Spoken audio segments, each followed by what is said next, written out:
Hi folks, welcome to another edition of Play Branson, where you get to know Branson's entertainers better.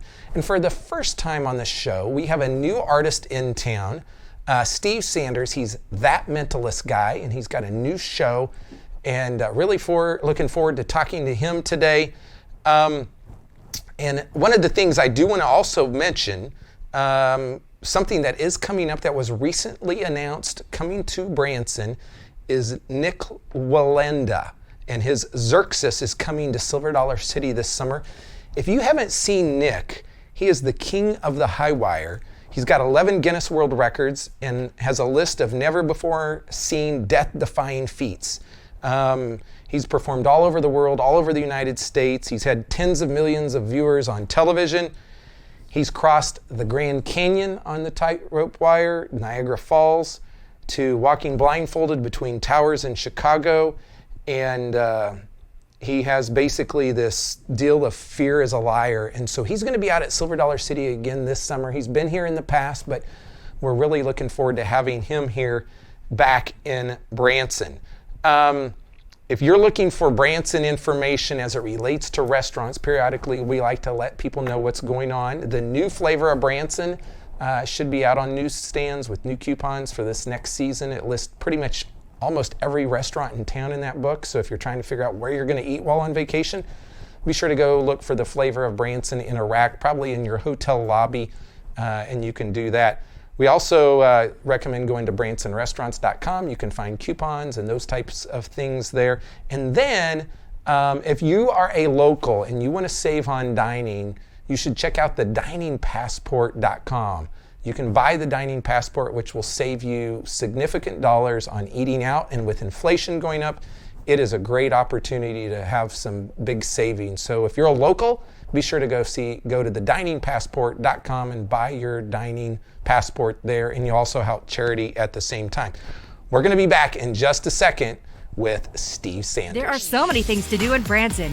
You need help planning and booking all your fun. You need iBranson.com. You can find everything Branson has to offer from your computer, tablet, or cell phone. You can even buy tickets online or talk to one of their friendly Branson travel specialists. There's no sales pitches, no delivery fees, no service fees, and no waiting. It's fast and easy. Find your fun at iBranson.com. Do it all online or call 877-ENTERTAIN. That's 877-368-3782.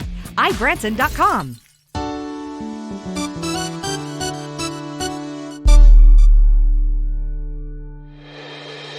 Hey folks, welcome back to the show. And on today's show, for the first time ever, I have Steve Sanders. Welcome to the show, Steve. Thank you, Chris. I appreciate it. And so you go by the mentalist guy, is that right? That mentalist guy. That mentalist guy. Absolutely. Okay. And so normally we talk history, but even before we do that, like before we even started taping this guy just blew me away. And like I thought of something and wrote it on a piece of paper. He didn't see it, I held it, and then he guessed what it is. Like that's crazy. And we want to talk about the show, but before that, I want to talk about your history. Okay. And like tell us how you got into the entertainment world and how you got to Branson. Well, it goes way back. I was 7 years old and a magician came to our school. He was fairly well known in our area, named Chuck Jones, and he invited me up on stage to do the linking rings. And I did the linking rings, and as I was standing on stage looking at all these people applauding, I said, this is what I want to do. And so I started literally doing magic shows out of my window of my bedroom, which was out onto the front lawn, for 25 cents for the kids to watch. And that's how I got my start doing magic and being a professional magician at the age of 7. Wow. And so what happened from there? Well, after that, I did lots of different magic things. My dad would travel a lot on his business, and he would actually buy me good quality magic tricks, and he'd bring them home, and I would study them, and I would do them until I got them perfect. And he really was very supportive. I ended up doing talent shows and county fairs and all kinds of things. Did some work in Vegas as a young man, and then was enticed by the movie business. I did visual effects for many, many films and a couple Academy Award-winning films. So let's talk about that. So you somehow transitioned out of doing magic day to day and went into this whole visual effects. Correct. And so that's a whole different skill It's set. magic on a larger scale. And that's kind of why I wanted to do it. I was like, I get to do magic, and millions of people are going to see it. Did the films like Honey, I Shrunk the Kids, and Terminator 2, and The Abyss, and a lot of others that you tend to forget after a while. Yeah. But, well, I do remember Honey, I Shrunk the Kids. I think that was a big hit when I was a kid. It was. I'm sure it was, and that just shows you how old I am. So you're doing that for several years then. Yes. And then what happened that you got back into this business? A friend of mine came to my house, and he brought his daughter with me, and he'd known me for years, and he said, "Do you still do that magic stuff?" And I said, "Well, I haven't done it in quite a while." He said, "I'd really like you to show my daughter something." So I went upstairs, and I literally blew the dust off my cases, opened up the cases. It was like looking at a bunch of old friends. Took them out, played with it a little bit, went downstairs and did about 20 minutes for her. And when they left, I turned to my wife and said, "Why did I ever give this up? I absolutely love performing for people, and I want to do this." And she backed me up 100%. She said, "Honey, if that's what you want to do, pursue it." And we did, and I became the official magician for the Ontario Reign hockey team, and things were going very well. I had a 2-hour show ready to go, and that's when COVID hit. So you're ready to get back out on the road. I was actually 3 years into doing mentalism, and I had a 2-hour show I was going to promote to the theaters, and that's literally when COVID hit and shut everything down in California, much more so than many other places. And for 2 years, I basically did nothing. I did 4 shows in people's homes. They'd call me. They were going stir crazy and wanted to have something, so I did that. And literally one day, I'm sitting at my computer figuring what I want to do. What am I going to do? I was praying and saying, should I stop? I have no idea. And one name popped into my head. It was Branson. And I hadn't thought of Branson in 25 years easily. Wow. And so I got on the computer, did a little bit of searching, found out that there were about 5 or 6 magicians here, but there was not a single mentalist. Made some phone calls, canceled our anniversary cruise to Alaska. I bet your wife was happy about that. She actually didn't mind. When I said road trip, she was happy. Yeah? Well, now we've gone to Alaska several times. It's Okay. kind of an annual thing we do. So we drove here, literally on a wing and a prayer, and many doors were open for us. Within 4 days, we had a home and a theater. And so when was this all happening? July. Last July. Year. Last July. Mm-hmm. Okay. We moved into our home on December 22nd. So, like, this is a pretty crazy story. It is insane. When you think about it, Branson pops into your mind, you cancel an Alaskan cruise, you come here, and all of a sudden, in a few days, you have a place to perform, and then you're buying a house or something. Bought a house. I am a committed entertainer in this town. We absolutely love being here. This is one of the most beautiful places in the country, and we feel blessed to be able to wake up every day and be here. And so where did you live before this, then? Oh, Southern California. Well, good for you that you moved out, right? I hear they lost another $3 million this year.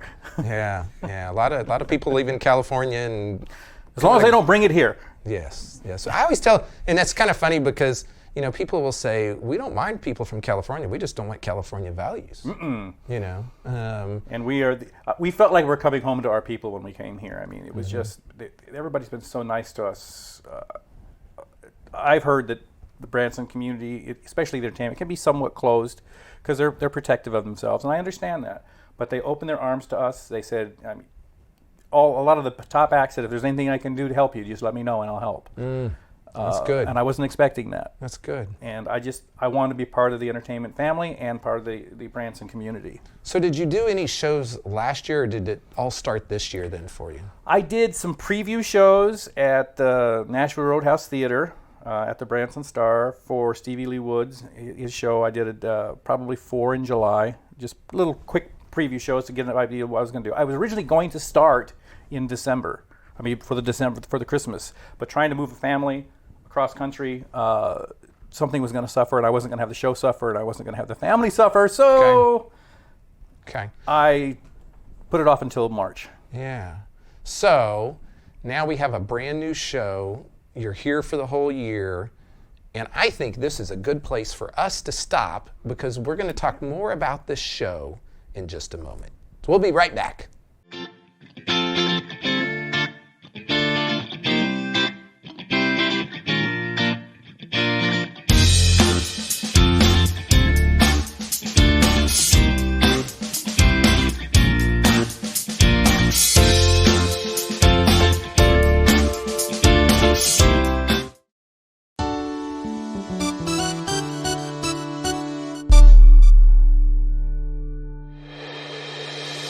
Hey folks, welcome back to the show. We are with that mentalist guy, Steve Sanders.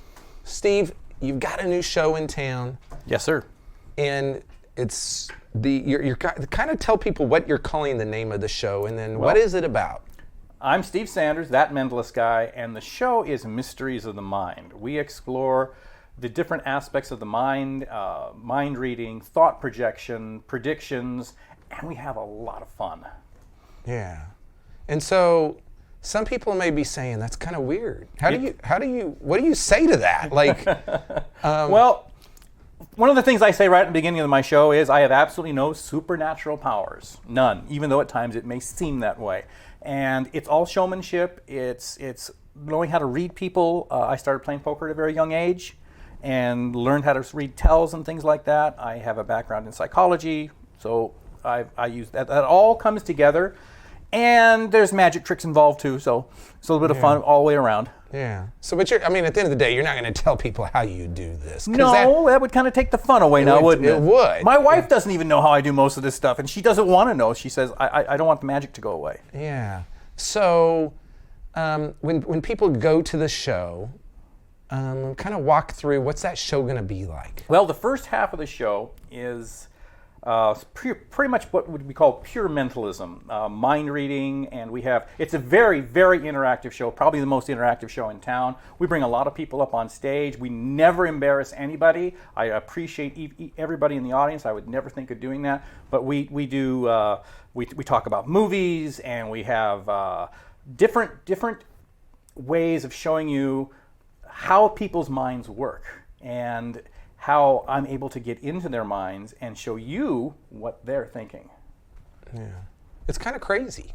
And I hear that a lot. And I was just out in Las Vegas, and I just saw the America's Got Talent show, and I think they had a guy that was probably similar, and he would just tell these people all this stuff about him, and they were like, that's crazy. And he did that with people all over the audience, and I'm sitting there going, how is he doing this?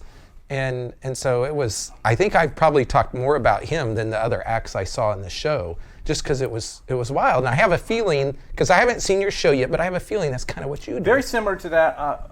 One of the reasons I love mentalism is it has such a much stronger connection with our audiences. You can sit back and watch a show, and magic is great. I love it. I did it for years. But you're just watching it. You're not participating in it. Maybe one or two people get up. In my show, the entire audience at one point or another participates in the show. When you leave, something that you were thinking more than likely was revealed on stage. Yeah, that's pretty wild. Okay, this show is at the Nashville Roadhouse Theater at the Branson Star, right behind the Olive Garden. Right. And it's every Thursday and Saturday night at 5 p.m.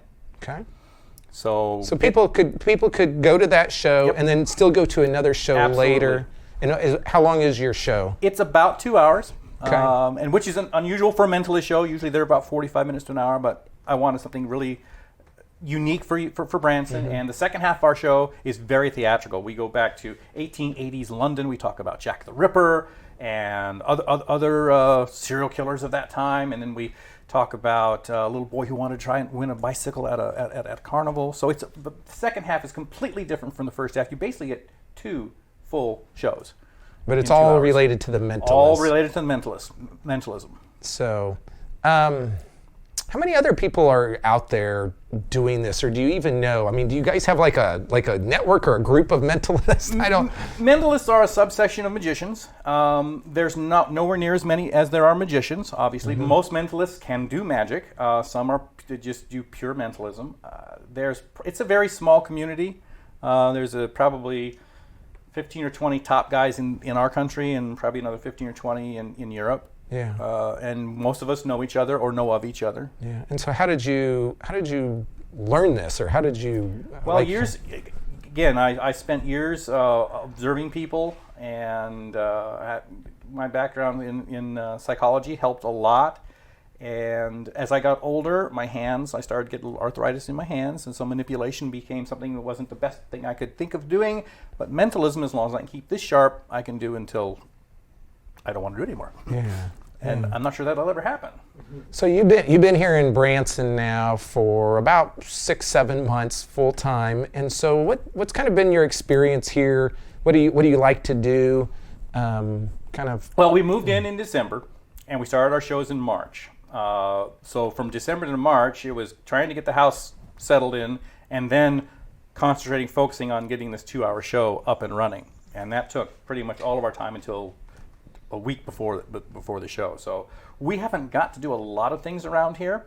We had some guests out not too long ago, and we took them to Silver Dollar City and saw the big cave, and took them out to the Bass Pro Shops for the aquarium and that type of thing. And we loved all that. We want to investigate more of the caves. My wife and I love cave exploring. Yeah. And our experience here has been phenomenal. People say culture shock, but it's culture shock in a good way. Oh, I love that quote, culture shock, but it's culture shock in a good way. In a good way. The people here, for the most part, are very friendly.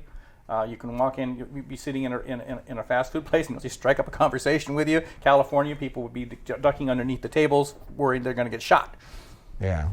So I think, it's great to hear stuff like that, because people do talk about the hospitality and authentic connections. It's part of our Branson brand, so to say. And it's also, we say, faith, family, freedom, and fun, and all that kind of stuff. And it's true. Absolutely true. This is faith, freedom, family, and fun all in one place. Yeah. Okay, folks, so if you want to go see a new show in town that is different than any other show in town, yes, they need to come check you out. And the times again on that are Thursdays and Saturdays at 5 p.m. at the National Roadhouse Theater at the Branson Star, right behind Olive Garden. You can have something to eat, come see our show, and then get to another show. There you go, folks. So we'll be back in just a moment to wrap the show up. There are so many things to do in Branson. You need help planning and booking all your fun. You need iBranson.com. You can find everything Branson has to offer from your computer, tablet, or cell phone. You can even buy tickets online or talk to one of their friendly Branson travel specialists. There's no sales pitches, no delivery fees, no service fees, and no waiting. It's fast and easy. Find your fun at iBranson.com. Do it all online or call 877-ENTERTAIN. That's 877-368-3782. iBranson.com.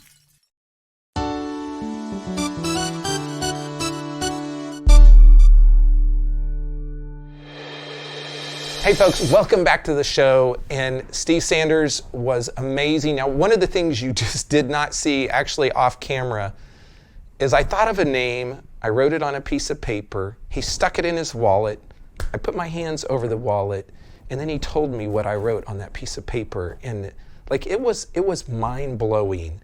And so I think your mind's gonna be blown at this show when you go see it. And so I'm personally looking forward to going to check this show out, because just the one thing he did here just amazed me. Go see his show. It's on Thursdays and Saturdays at 5 p.m. over at the Nashville Roadhouse Live Theater, Branson Star Theater. It's behind the Olive Garden. I kind of say down in the hole. You can't see it very well, but the theater is there. Next week's guest is Kevin Knutson. Kevin has not been on the show since 2018, and so it's been over 3.5 years since he's been on the show. I'm excited to talk to him. I haven't got to talk to him in a long time, so really excited about that. Also, right around the corner, here's some special events coming up you need to be aware of. Out at Silver Dollar City on June 3rd, members only. If you like the 80s type music, these guys are some of the best. And then on June 4th out there, we have the Ozark Mountain Daredevils. Matt Gum and Company, June 10th. The ABBA Tribute, June 11th out at Silver Dollar City. Skid Row, Warrant, and Quiet Riot, June 18th out at the Black Oak Amphitheater. Confederate Railroads in town on the 19th. Neil McCoy, June 19th and 20th. Terry Bradshaw, June 22nd. Sawyer Brown back in the area on June 24th. Jeff Dunham, June 25th, and the Celtic Throne over at the Mansion on June 30th. And coming up in July, which is not too early to plan your summer trips, but July 23rd, the Newsboys are going to be out at Silver Dollar City. They're one of the biggest Christian rock bands in Christian rock history. And so you'll want to check them out there. If you need help planning your 22 vacation to Branson, you can call the folks at ibranson.com at 1-877-ENTERTAIN, or you can go on the website at ibranson.com and book your entire Branson vacation. And here's the deal. You're going to talk to a local person in Branson, Missouri. They can give you great advice. They're not going to charge you these big, super high service fees that you get with like a Ticketmaster and those folks. So go check out ibranson.com, and we'll see you next week here on Play Branson.